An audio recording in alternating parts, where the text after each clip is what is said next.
everyone? Arizona Kid here. Today, I've been dying to talk about this a little bit. I'm going to tell you guys the top reasons why you should buy not just a Honda Pioneer, but the Honda Pioneer 700. Not necessarily the Dash 4, even though we can tell you the differences between the 700 and the Dash 4, but why the 700 is such a good buy. Now, it's not going to be like a numbered thing. I'm just going to tell you what I think about it. Now, a lot of videos I've already done with it. You know, I've told everybody obviously one of the benefits of buying, you know, a Honda, not necessarily a Honda 700, is that you don't have a belt. It's shaft driven.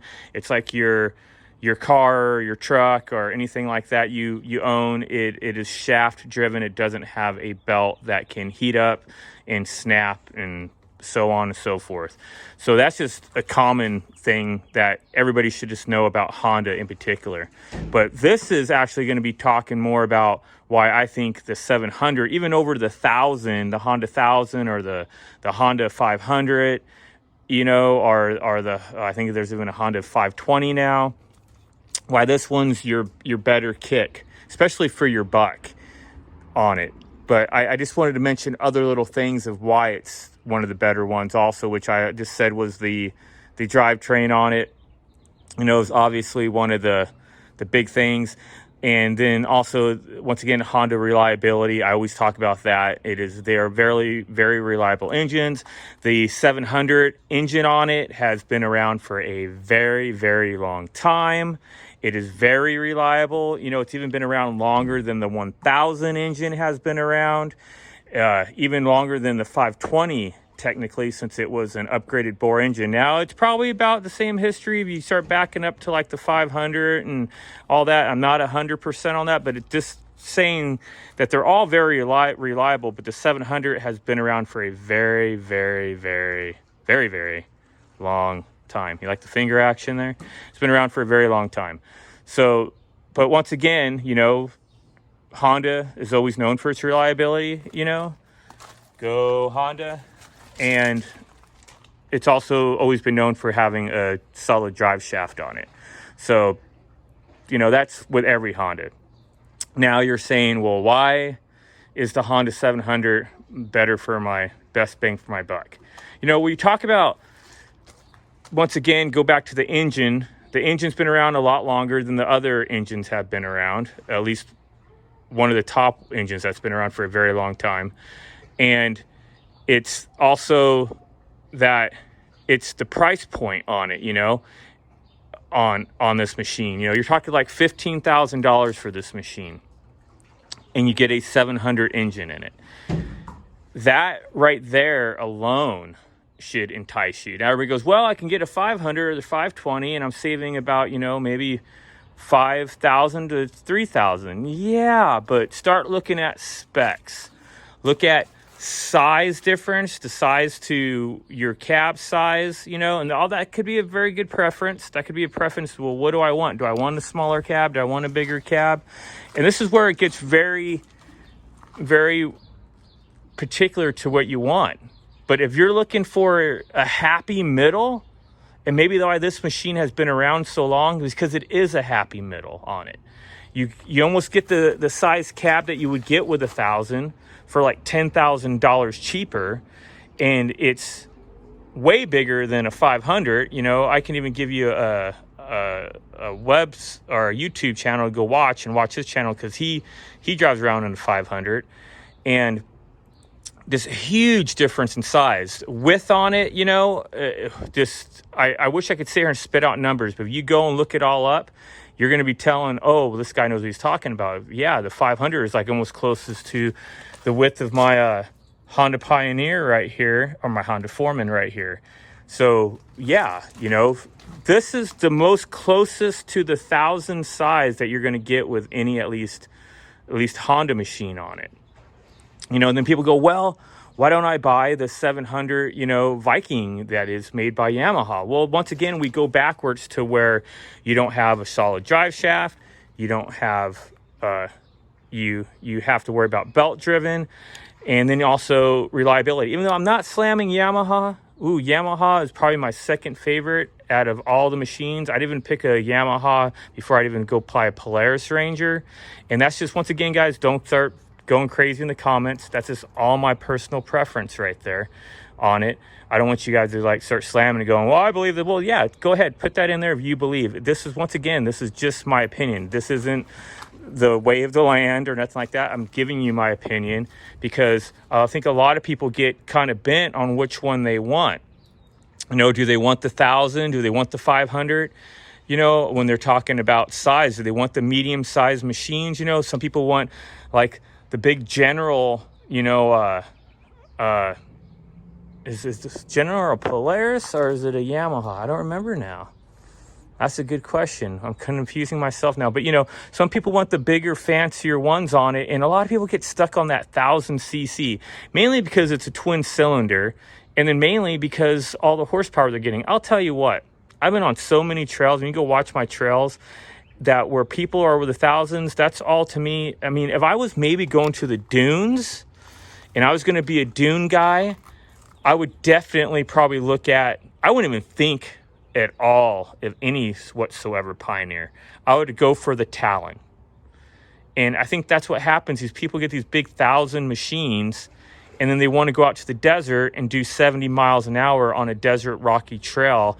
And guys, go look at Matt's off-road recovery. Go look how many of those machines he has to get tow out because they're wrecking them. They're crashing them. Have you guys ever seen him pull one of these out?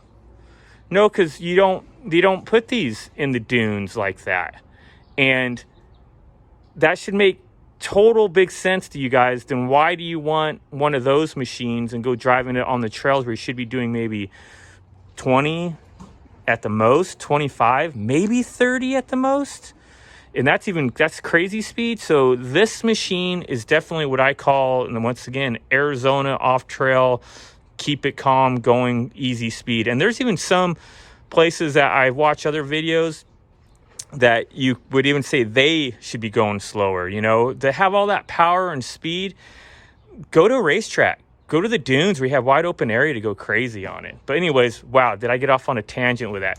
But once again, it goes to tell you that this machine, the 700, that has only the top speed of 43 miles an hour, it's going to be plenty for what you need it for. Like I said, if you're going to totally want to do different things, and this, no Pioneer, not even the Pioneer 1,000 is a choice for you. You need to buy the Talon. The Talon would be the right choice to go if you're going to want to be going crazy or at the dunes. I would not buy a Pioneer whatsoever on it. So let's go back to that. Mainly for your buck on it, it's a $15,000 machine. You compare that to all the rest on it. You even compare that to Yamaha. Compare it to what Yamaha wants for their start-off 700. And you won't get the reliability and the shaft driven that you'll get with the Pioneer 700. I don't know, guys. I've been wanting to say it for a long time, you know, and just for the amount of money that you would spend on a machine, and I truly believe that this is the way to go. It doesn't have to be the 400. It could even be the 700. Maybe you just want, you know, the 2 seats. Maybe it's just you and the wife. You know, I got this just because I have 2 kids.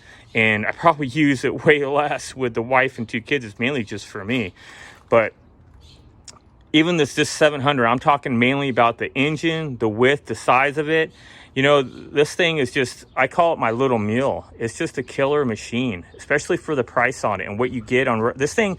This thing is going to last till the day I die. I laugh when I hear some people go, well, I had the 700, I got the 1,000. I'm so glad I got the 1,000 now. Well, why are you happy you got the 1,000? Oh, because I could go faster now.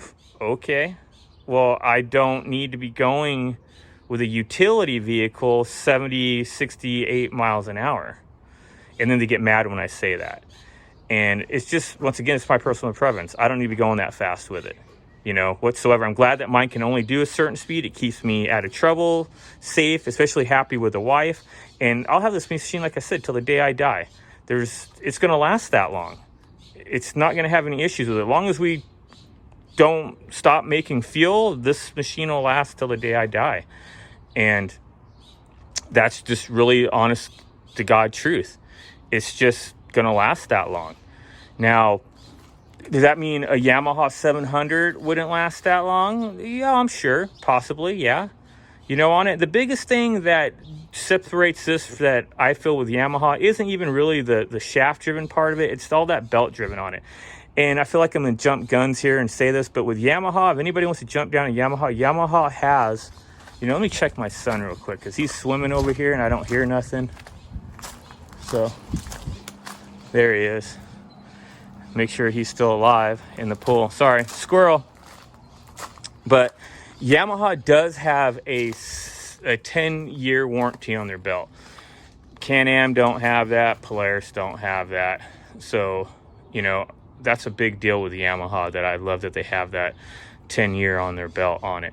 But we're not talking about Yamaha. I mean, you're kind of using that as why I would be picking a Honda over the Yamaha 700 or over, you know, even the I don't know what the number they make of the Rangers, the Ranger 500. I haven't picked this. People go, well, more horsepower.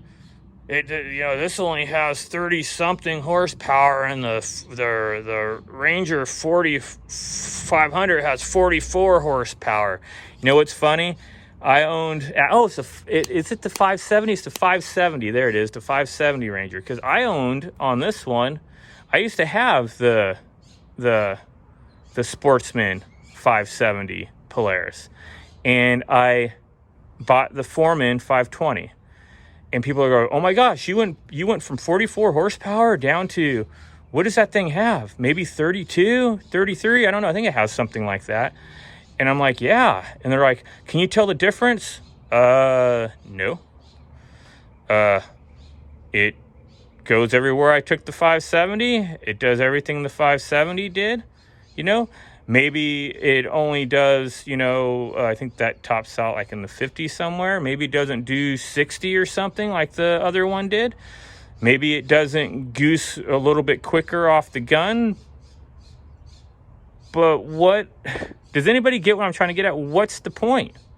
If you're going trail riding, are you out on the racetrack racing? Are you trying to go through you see what I'm trying to get at? You don't need it. You don't need it whatsoever. And that thing, in 2 years, hasn't gave me any trouble. I changed the 570 fuel pump out 3 times. 3 times I changed it out. Every 500 miles, it would go bad. Nothing wrong with that one in 2 years. I owned the other one a year and changed the fuel pump 3 times.